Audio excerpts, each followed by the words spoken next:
بسم اللہ الرحمن الرحیم۔ شروع کرتی ہوں اللہ کے نام سے جو بڑا مہربان اور نہایت رحم والا ہے۔ اللہ کی جنت دنیا میں دیکھنے کا شوق ہو تو ماں کی گود میں سو کر دیکھو۔ عورت کا پردہ کرنا شہید کے خون سے بھی افضل ہے۔ میری جنگ فقط یزید سے نہیں بلکہ ہر اس شخص سے ہے جس کا یزیدی کردار ہے۔ زندگی کا کوئی اعتبار نہیں، جس قدر ممکن ہو دوسروں کے کام آؤ۔ اس شخص پر احسان کرو جس سے بدلے کی توقع نہ ہو۔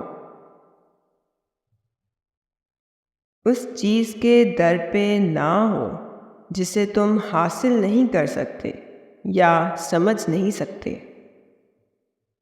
نیکیوں اور ثواب کے حصول کے لیے ایک دوسرے پر سبقت لے جانے کی کوشش کرو۔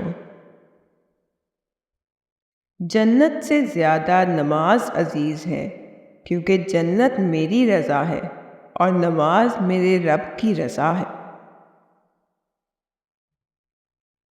اگر دنیا میں تمہیں شدت سے غم ملے تو میرے غموں کو یاد کر لینا، تمہارے غموں کا وزن کم ہو جائے گا۔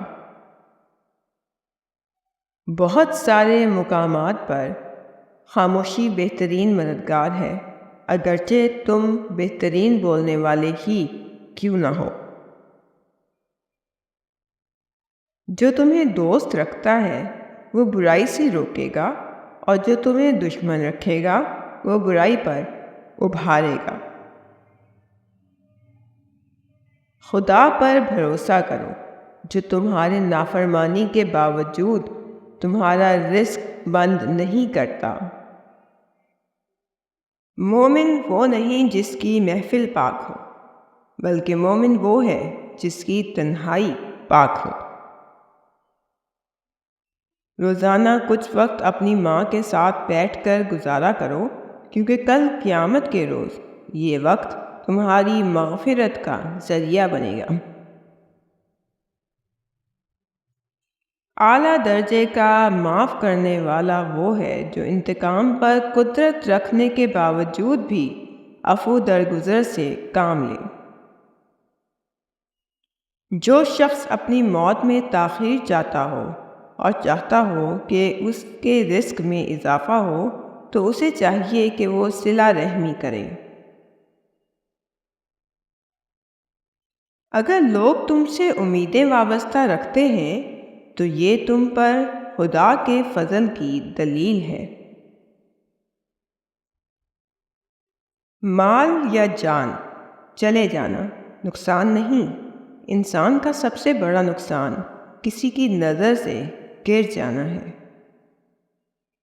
تمہاری عمر برابر کم ہوتی جا رہی ہے، بس جو کچھ تمہارے ہاتھ میں ہے اس سے کسی کی مدد کر جاؤ۔